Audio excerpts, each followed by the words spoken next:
Sudah selesai ternyata. Begitu kurang lebih. Nah, sampai di sini ada pertanyaan dari teman-teman?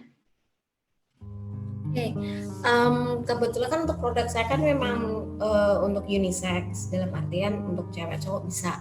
Nah, kemarin itu saya dapat masukan kalau misalkan mau foto produk itu betternya yang pakai modelnya itu perempuan, walaupun kaosnya itu bisa dipakai buat laki-laki juga gitu. Nah, itu memang better kayak gitu atau bisa combine cowok-cewek untuk modelnya? Kalau menurut saya sih lebih baik modelnya di-combine juga gitu kan, karena unisex kan. Jadi orang dapat visualnya, oh kalau dipakai sama laki-laki seperti ini, dipakai sama perempuan seperti ini. Jadi lebih mewakili sih gitu. Kurang lebih seperti itu. Ada lagi?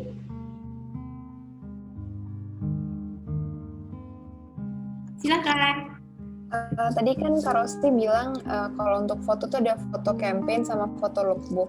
Selama ini kan aku setiap kali foto, maksudnya foto desain tuh fotonya foto campaign. Jadi nggak ada bener-bener yang modelnya di belakang white background gitu. Terus untuk yang foto katalognya cuma desain t-shirtnya doang, terus aku edit di white background. Nah, menurut Kak Rosti tuh apakah foto katalog tuh penting harus ada modelnya atau gimana Kak? Maksudnya lebih baik seperti apa? Kalau kan tujuannya lookbook tuh kita ingin betul-betul menunjukkan produk kita secara detail ya, bagian depan, belakang, samping, kiri, kanan.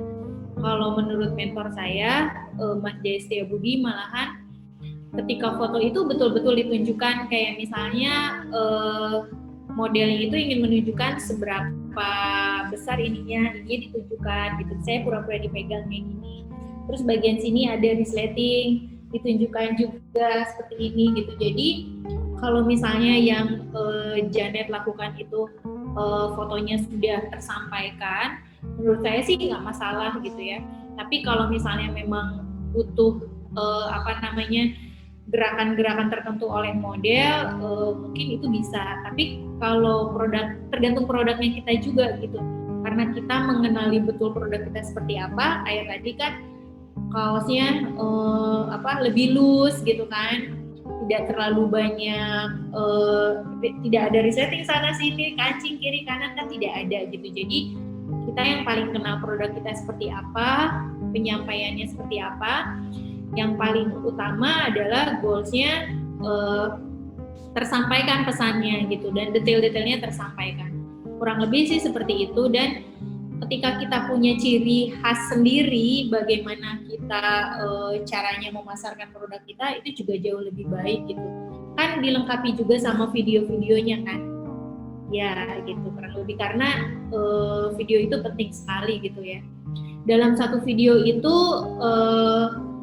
VAK-nya tuh lebih dapat visualnya, kinestetiknya, auditorialnya gitu. Itu untuk orang-orang yang auditorial itu sangat, wah musiknya bagus, itu jadi pengen beli gitu kan. Nah, terus gerakan-gerakan modelnya, kinestetiknya dapat, jadi lebih tersampaikan secara VAK-nya gitu. Ada lagi sih? Ya. Yang lainnya silakan. Monggo teman-teman yang lain, jangan malu-malu. Mbak Kirana, mau nanya Mbak Kirana?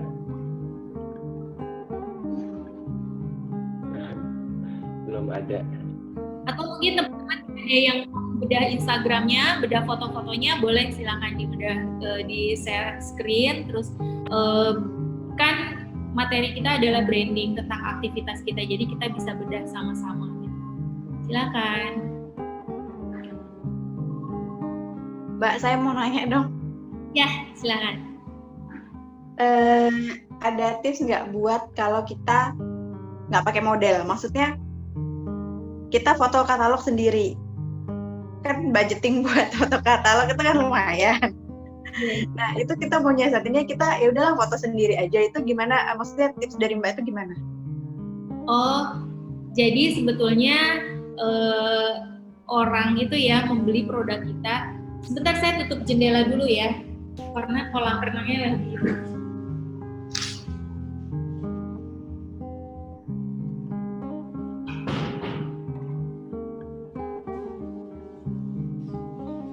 Airnya kedengeran, mohon maaf. Nah, jadi sebetulnya kadang-kadang orang membeli produk kita itu bukan karena brand apa, bukan karena produknya apa, tapi karena siapa pemiliknya gitu. Nah, ketika produknya justru dipakai oleh si pemiliknya, itu lebih menarik buat orang gitu dan lebih trust gitu.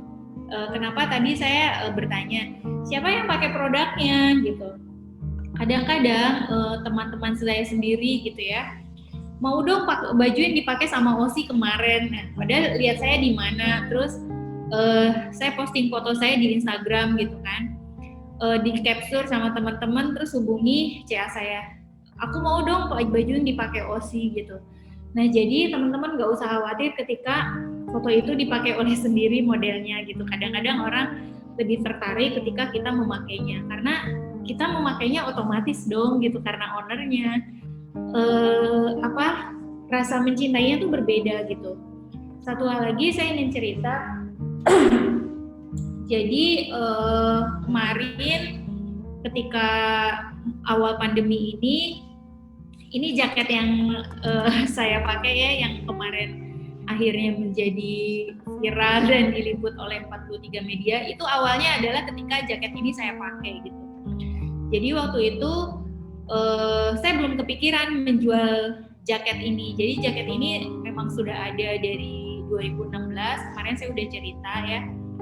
Nah, hari itu saya ke kantor, terus saya iseng bikin video gitu. Saya kan iseng bikin video itu karena mentor saya bilang, Rosi, saya jarang sekali lihat kamu mengeksplor kegiatanmu, baik itu lewat foto, lewat video.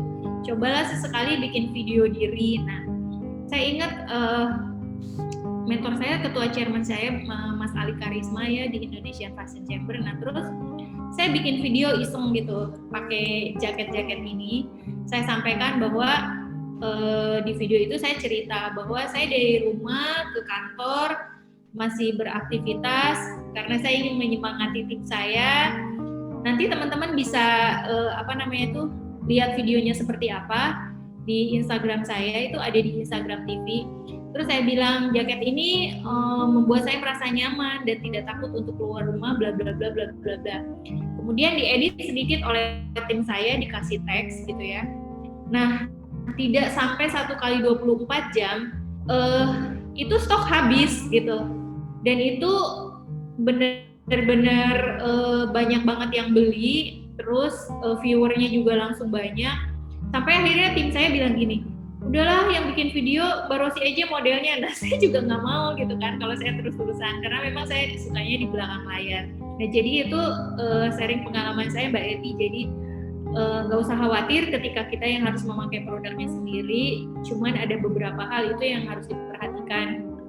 Kita mengambilnya jangan ngambil lokasi asal-asalan, jangan di tempat yang misalnya pencahayaannya kurang, terus baju sama sepatunya juga tidak matching. Jadi hal seperti itu tuh harus diperhatikan gitu. Terus misalnya gamisnya punya Mbak Eti, terus kerudungnya punya brand lain yang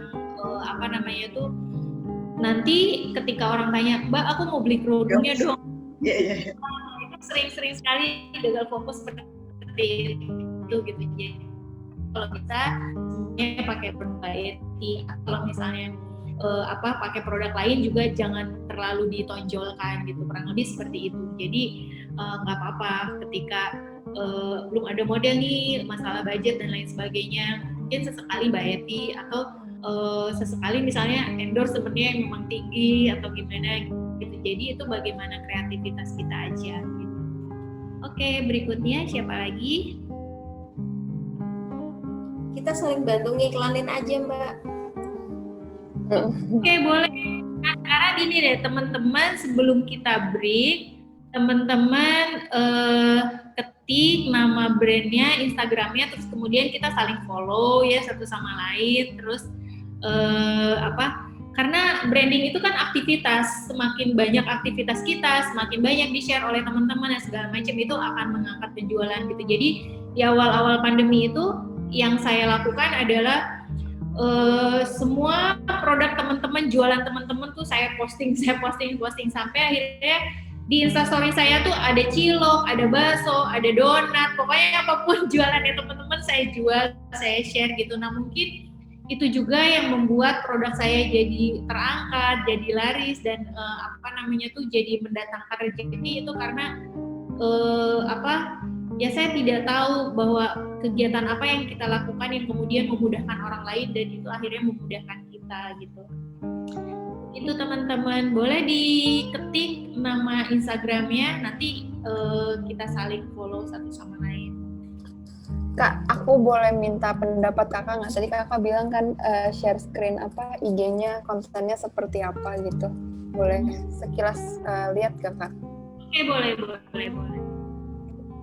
Ini mungkin untuk sharing ke Kak Eti juga.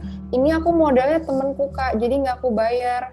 Cuma aku kasih contoh bajunya terus sama fotografernya juga fotografer yang temen aku yang punya fotografer. Jadi mungkin kakak cari temen aja yang siapa tahu estetik gitu kalau foto, jadi biar gratis gitu kan.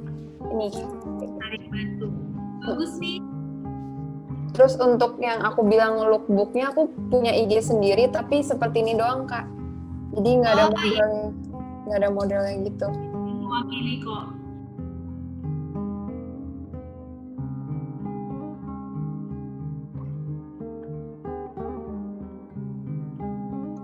Sudah gitu aja. Oke, bagus. Kaos-kaosnya bagus-bagus. Itu bahannya tadi apa? Cotton Combat 24S. Oke. Ada lagi yang mau bertanya atau mau share screen? Nah, itu untuk Mbak Eti mungkin saya ada sedikit catatan yang Arisha by me gitu. Banyak banget ya brand di luar sana tuh yang by me, my kitchen, my dress, my ini gitu. Jadi by me itu siapa, me itu siapa gitu kan. Mungkin namanya by nama kita sendiri gitu. Kurang lebih seperti itu, masukan aja. Mbak, sebenarnya brandnya itu Arisa doang. Cuma kalau buat nama di IG itu kan kemarin cuma mau arisa.id gitu, nggak bisa. Ayu. Nah ini yang Mbak Eti, yang ini yang tadi Mbak Ayu, maaf ya. Oke. Iya. Kenapa Mbak? Maaf. Lagi nulis ya tadi? Iya. Hah? Iya Mbak Eti. Oh. Iya. Oke. Halo, iya Mbak. Jadi brandnya itu sebenarnya namanya cuma Arisa doang, Mbak. Cuma untuk di IG sendiri itu nggak bisa ke-save cuma Arisa doang, itu nggak bisa. Jadi saya nambahin apa ya supaya bisa jadi nama gitu. Terus saya cari di Google, aku nggak tahu apa nama websitenya, pokoknya buat nyari nama brand yang sudah dipatenkan gitu kan, Mbak.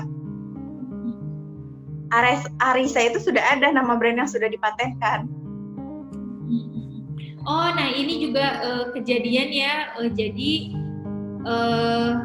waktu itu saya mau membeli domain gadiza.com. Ternyata gadiza.com itu sudah ada yang membeli. Kemudian akhirnya saya membeli gadiza.co.id. Tetapi saya sudah memiliki haki untuk Gadiza dan itu saya merasa aman gitu. Jadi saya kasih tahu, jadi orang yang membeli domain gadiza.com itu menawarkan ke saya, karena mungkin beliau mencari tahu nih siapa pemilik Gadiza, brand Gadiza gitu. Nah kemudian menawarkan ke saya punya domain gadiza.com, kalau Anda membelinya silahkan. Dia menawarkan ke saya waktu itu 40 juta. Terus saya bilang, oh maaf saya tidak mau membelinya karena saya udah punya domain .co.id. Bagi saya merasa aman karena saya sudah memiliki Haki. Nah kemudian yang punya domain gadiza.com itu dia bikin brand hijab Gadiza juga, tapi untuk anak-anak gitu. Nah kemudian saya memberitahunya bahwa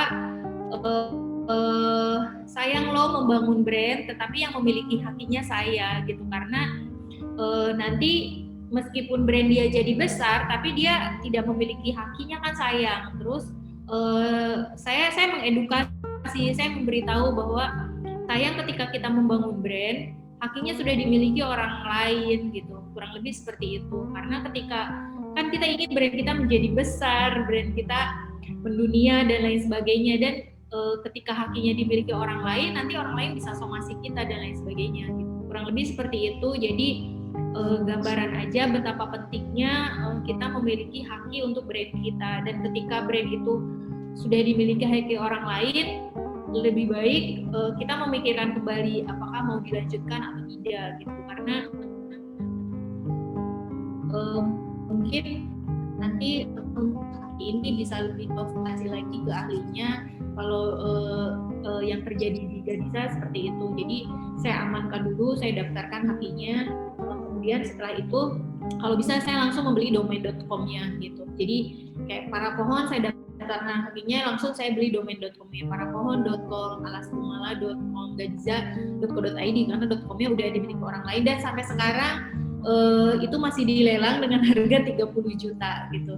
Sepenting itu domain.com gitu teman-teman, karena ketika kita website apa ya, gadiza.co.id ya, .co.id ya, bukan .com gitu, karena orang itu sudah sudah melekat di kepalanya tuh ya domain itu .com gitu. Kurang lebih seperti itu gambaran buat teman-teman.